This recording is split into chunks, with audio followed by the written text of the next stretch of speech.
下段は入った。マジでラッキー。全部外れると思ったのにボーナス発動。勝った。あとはリバウンド取って終わりだ。戻ってくるか。だがボールではなく俺に向かってきている。握手だってボールへ向かうべきだった。俺は規則的に動かんぜ。無知の可動域外なら安全。違うね。今ボールを取っても君にかなわない。ワンチャンこのトラップにかける。何バカな。可動域を取りすぎてロープが絡んできた。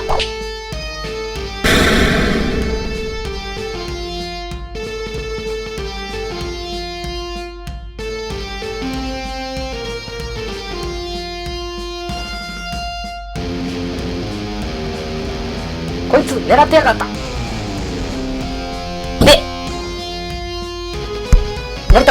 ムトをかける。君は本当にすごい男だ。この短い時間の中で多くのことを教わった。君への尊敬で僕は強くなれた。ボーナス発動。奴のシュートは入らない。あの時とは違う。間違った方法でいくら努力しても成長できない。既存の型にはまることで爆発的な成長を遂げることができる。壁を乗り越えることができる。成長の喜びを知った。常に成長するための心構えをしておく。君に教わったことを忠実に実行する。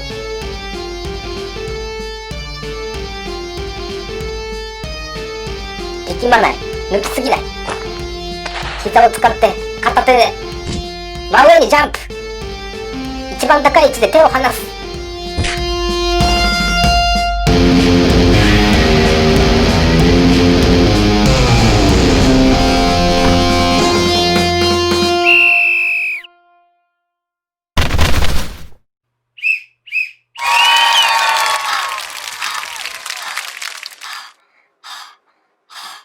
ナイス。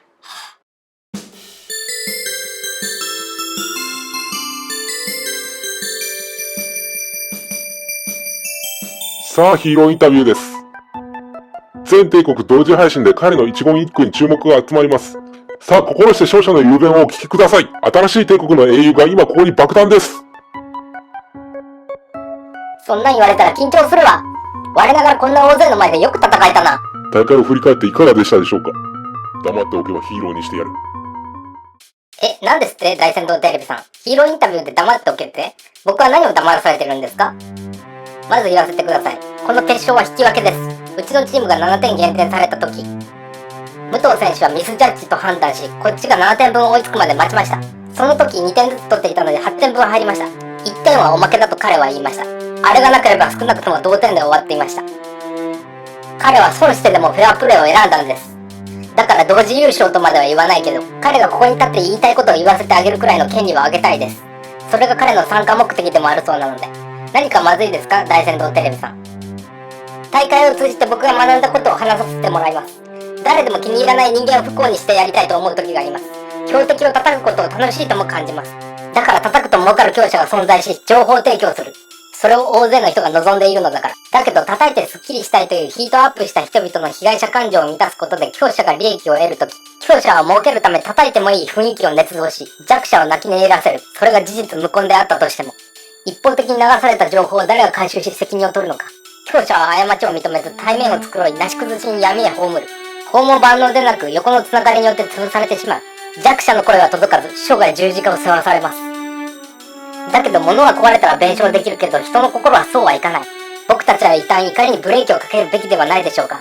公的な立場は別として誰かがした過ちは人間の過ちなら同じくらいの過ちを自分も犯すかもしれないんです。その時許されるなら救いになるんです。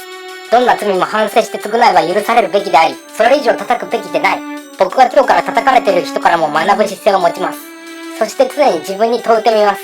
気に入らない人を叩いてスッキリしようとしていないか、罪の意識なく弱者を叩いていないか、誰かを不幸にする儲け方をしていないか、自問自答し精査し続けます。何より誰に対しても痛みをねぎらう気持ちがあれば、この人にも嫌な過去があったんだと考えてあげられるなら、人間の存在そのものに敬意を持てば誰かを叩く必要などないはずです。結局叩くことは未熟な精神の表れだと思います。加えて過ちを認める勇気を認めることです。間違ったらお詫びをする。当たり前だけど難しいんです。フェアプレーを尊敬しましょう。でないと次の犠牲者は自分になるかもしれないと考えます。っていう言い方でよかったですか？大仙堂テレビのダの字も出しませんでしたが、ヒーローにしてくれるんですか？ラッキースターだとさ。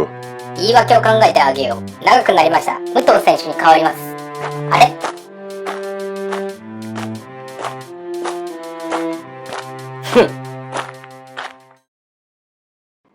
助かった。首の皮一枚で助かった。これにてアスリートスタジアムを閉会いたします。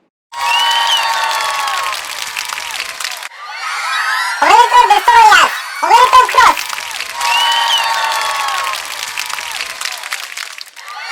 ス。うわ、最高。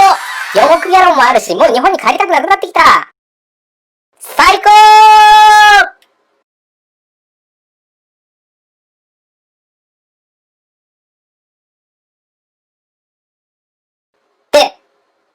なんでまたここなんだー。シムロフがお前に5億ギャランを要求して裁判を起こした。そんな、正当防衛じゃないですか。シムロフはお前から絡んできたって主張している。実際怪我しているのはあっちだ。お前が正当防衛を主張せずアスリートスタジアムに出場したことも裁判では不利に働く。武藤のじいさんに証言を頼むが長引く可能性もある。総帥の迷惑にもなりかねんからしばらくそこで過ごしてろ。そんなー。おはようございます。また今日からあの地獄のような生活か。あれ皆さんどうしたんですか？あなたに仕事なんてさせられません。アスリートスタジアムの優勝者に対して、アスリートスタジアムはもう終わったし、残るは撤収作業だけです。クロスさんは、ここで働く必要などありません。どうか今までのご無礼をお許し。ここでもう少し働かせてもらえませんか？ここで働きたいんです。なんで？自分を試したいんです。よろしくお願いします。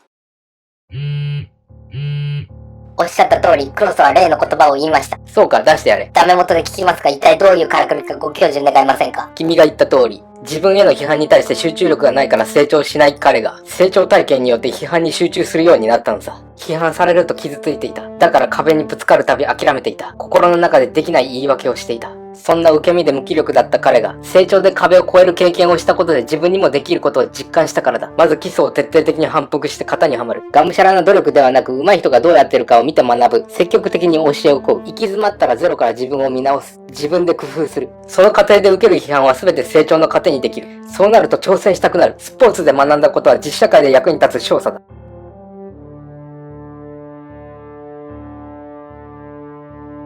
サークリン殿下。我が局へ強制捜査と放送免許を剥奪とはどういうことですかな？これは政府による検閲ですぞ。検閲ではありません。放送内容に手を加えるわけではない。放送後に内容が違法であると認定しただけです。報道の中立を守る第三者委員会へ大仙堂テレビ局内から情報漏洩がありました。委員会からの告発による刑事訴追です。何？情報の中には準決勝終了後に流された会話の編集前の記録もありました。会話は津田川氏とガオラン氏の他に第三の人物がいます。ガオラン氏が局を開けて花道を頼み、局最上階で社長にもタメ口の彼が警護の相手。言葉こそ発してないものの消去法で勝力5000強安西しかいません。闇賭博に関与した発言も認められました。機関の身辺もこれから洗いざらい調査させていただく。第三者委員会だとわしは知らんぞ。そうでしょうな。白風デンゼルフの編入前にできた任意団体ですから。おかしいではないか。編入前になぜそんなものがあるのだ。作林寮にテレビ局は一社もなかったはずだぞ。小僧貴様、津田川と司法取引して情報一気のかかったミニターに流したのか。どうやって津田川と直に連絡を、しかも破棄する前のタイミングで、まさかあいつか。全部あいつが、銃座が。これを機にスポンサーへの不買運動があり、複数の団体が大仙堂テレビへの訴訟を検討中です。オーナー兼社長であるあなたの責任問題にもなるでしょうね。世論が変わったのです。変えたのはあいつだがな。また、憲法裁より違反の指摘が数百件ありました。検察は国営時代に遡って実態調査するそうです。5000教員の逮捕も確保されよ。悪質な改ざん、変更報道、世論操作、利益誘導、腐敗した権力による後ろ盾あればこその違反黙認だったのだ。我が領内では断じて許さん。潔く市直の手に委ねられよ。こんな横暴があっていいのか。我が帝国の放送業の発展の最大の功労者はこの私だぞ。怪我したのもな。待て。その録音はきっとガオランとツタガワが捏造したんだ。そしてツタガワが口封じでガオランを自殺に見せかけて殺したんだ。わしは関係ない。聞いたか今の。あ、半径10メートルに聞こえた。なんだ？勝力、機関殺人教唆の容疑で逮捕する。ガオラン氏は生きている。銃座殿下の通報により、ロッカールームで首を吊っているところへ警察が踏み込んで一命を取り留めた。意識が回復次第話を聞く。あの日密室に誰がいたかも判明するだろう。今の機関の発言はその裏付けとなる。ガオランが死んだって？いつ知った？関係者と実行犯と殺害完了報告を受けた者しか知り得ぬはずだが、テレビで見たのか？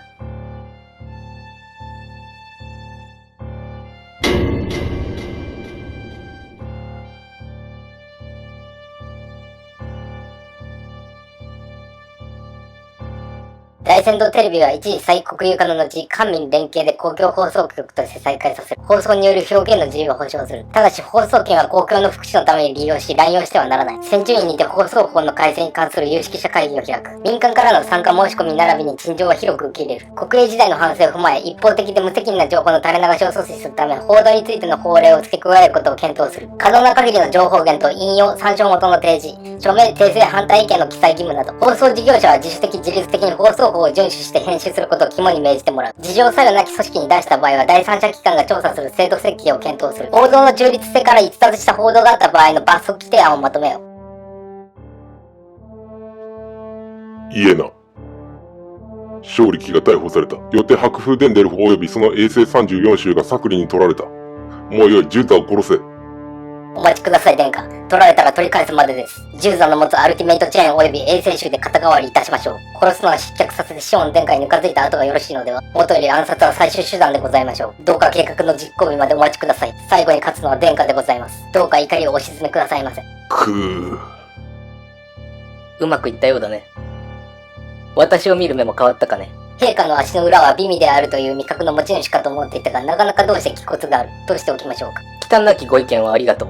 で、今少し返事に猶予をいただこうか。腹の底に手がつかねば雲を構えざるを得ませんからな。情報源について教えていただけるなら話は別ですが、過去に予言系の神天才と接触されたわけでもなく、調査機関も存在しないのに、大仙堂テレビの天文学的な情報量からピンポイントで見つけたの違反部位を指摘するなど、ノマス食わずで100年かけても無理だ。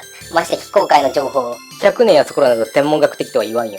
次はパフォーミングクラウドだ。あの顔面コロナタラドナルド国選挙か。